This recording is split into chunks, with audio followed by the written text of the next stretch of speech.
As opposed to the previous two speakers, all the things that Anki said is true. What is also true is that I'm not a lawyer, so I'm going to walk you through some of the more layman's attitudes towards the anti-corruption court and how it came to be. Also given a little bit my literary background, you can see the subtitle is Great Expectations, and that's exactly right about the Armenian Anti-Corruption Court. You can see on the picture here on the first slide, this is a moment of the what we call the Velvet Revolution. So similar to the Ukrainian colleague, Armenia's journey of fight against the corruption, and actually the driving force behind it was the Velvet Revolution, what we call the peaceful transition of power in 2018. There were great expectations in this regard, and especially concentrated on the fight against the corruption. Their overall perception, overwhelming perception, that the former authorities had embezzled the significant majority of resources of the country, and the expectation that now that we have a new democratic movement-based party coming to power, all of this is going to be solved. So it was an interesting time in 2018. Anke mentioned in her introduction, I was then coordinating the programs for Armenia's largest foundation, also doing a lot of rural development work. And one of the anecdotal stories was that when I was talking to the mayors and the villagers, they said it was difficult for them to make themselves go back to work because the expectation was that they are very soon going to be very rich, because all the money stolen in the 30 years of Armenian independence was just going to come back and problem solved. So clearly the expectations were very high, and the government did start with eliminating a lot of the cases of petty corruption, such as traffic police, taking bribes when they stopped you, a lot of the bribes that people would offer as gratitude when they were visiting medical centers and institutions and things like that. Then the big issues started to come up, and the big issues were the former government officials, former presidents, especially former presidents. Now, the initial drive to create the anti-corruption structures ran into a number of objective and subjective difficulties.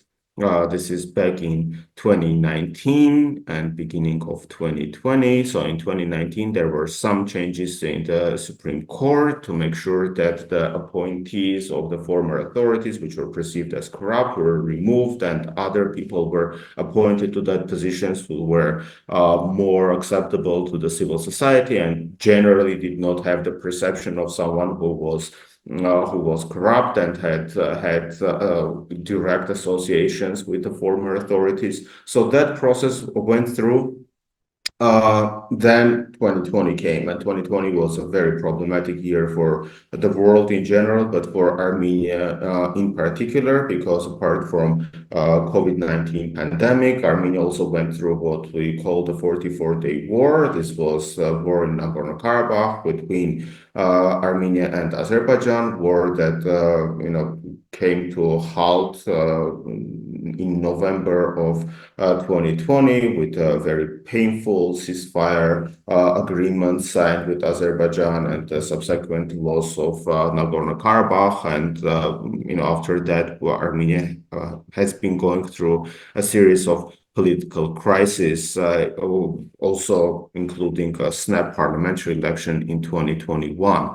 Now, why I'm telling you all this dramatic story is the delay between 2018 and 2021 when the legislation was approved on the establishment of the anti-corruption court. Now, the timing of the establishment of the court is also a little bit problematic, notwithstanding all the reasons I gave you before. The court was basically established 2 months before the snap parliamentary elections, where the main competitors of the ruling party were representatives of former ruling parties. And the driving force behind the establishment of the anti-corruption court was finally to address the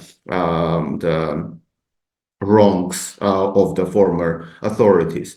Notwithstanding, the court became operational in summer 2022, and it came on board with a whole bunch of very loud cases. So this included 2 former presidents, a lot of former government officials, also government officials who were the richest people in Armenia, and a lot of them are still the richest people in Armenia. And so the initial workload was really overwhelming for the court. So it made for a lot of very loud headlines, such as, former president, the second president of Armenia, and, photos of mansions in different countries, and fancy cars and all the luxury items you can anticipate. And once again, people's expectation that something is going to happen very quickly.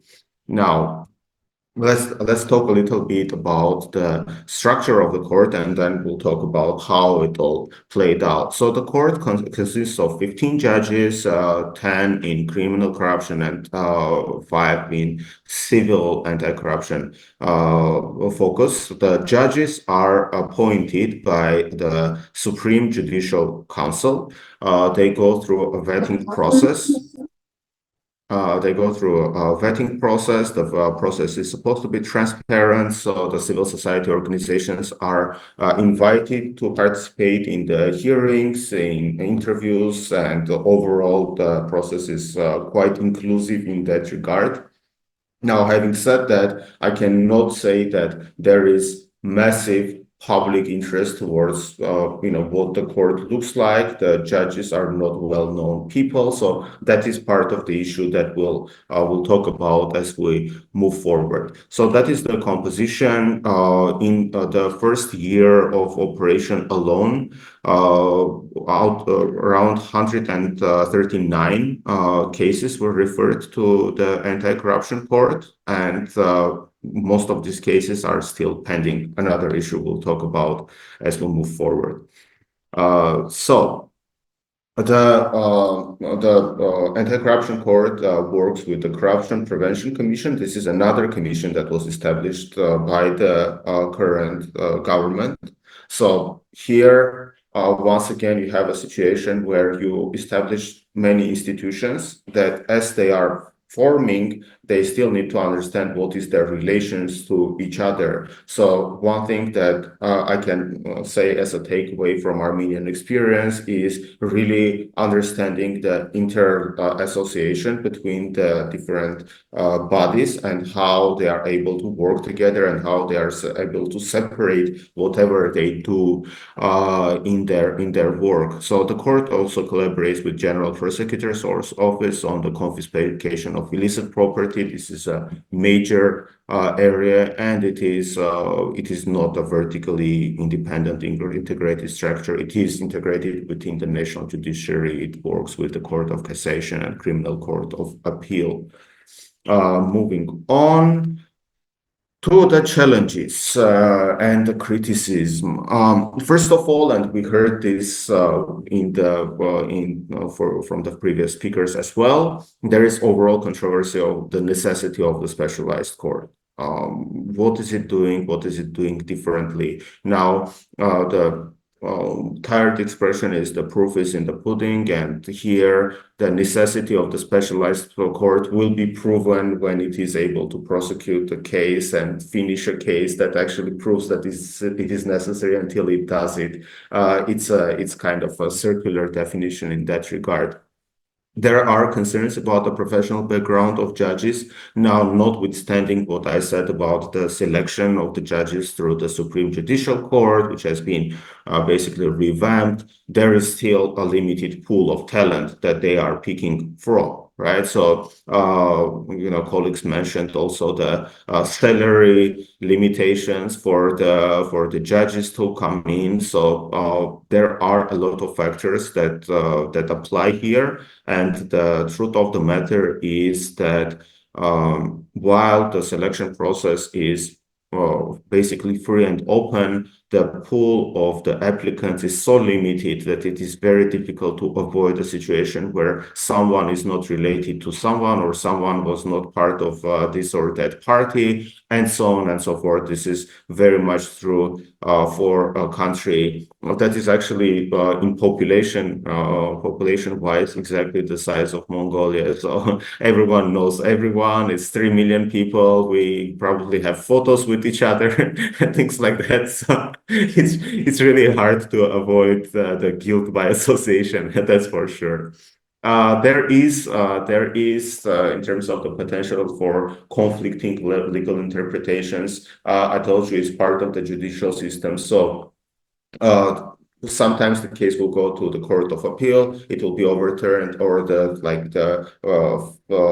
first level court will make a different decision, and then it just makes for a lot of legal confusion and muddies the waters in terms of people's perceptions. And then finally, and I would say most importantly, is this last point, is the perceived political motivations and partiality. So by default, the court was established to take a look at the loud anti-corruption cases, and by default, the loud anti-corruption cases happened before the Velvet Revolution.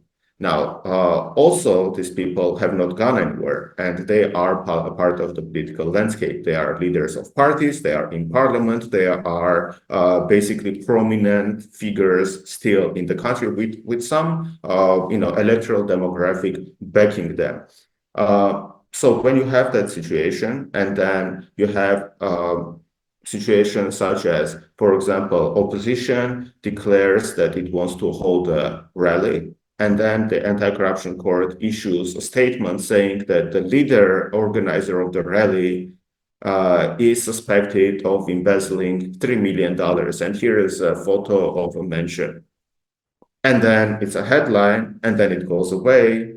People have difficulty understanding what's going on, and then the case never resurfaces again. So in that sense, by association, linking it to the former officials, and especially the largest cases, is very lucrative in terms of also proving the necessity of the court, but it is a very fine line to make sure that it is not perceived as just a cudgel used against your political enemies.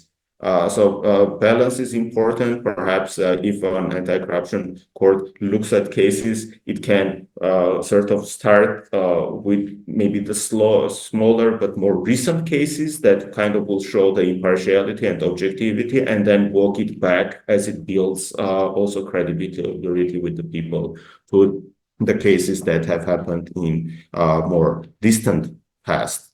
Now, in terms of some of the achievements, there have been some successful cases. One in particular has to do with the former Minister of Finance, who also owns a bunch of hotels in capital Yerevan, as you do, and has a wonderful Swiss watch store. Me, as a fan of Swiss watches, approve not necessarily of the resources that went towards the funding of it, but the selection of the watches is excellent. So a testament to great taste.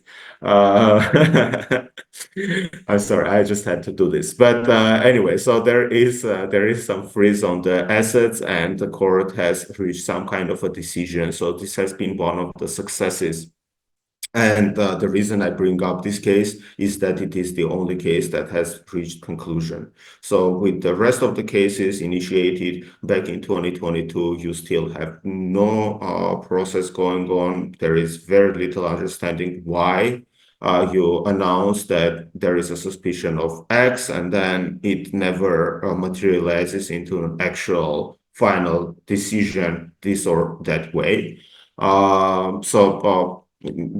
In terms of the objective reasons, I talked about the political crisis and the still very much real and present danger of another armed conflict with Azerbaijan. This is a very difficult situation with Armenia continuously, as Armenian government is trying to pursue peace, but on the other hand, there is constant, very aggressive rhetoric coming from the Azerbaijani side and demands for more and more. So it is a situation that is very volatile on a day-to-day basis. And the final point I kind of talked about is a debate about effectiveness in reducing high-level corruption, given that so few cases have actually reached some kind of a conclusion.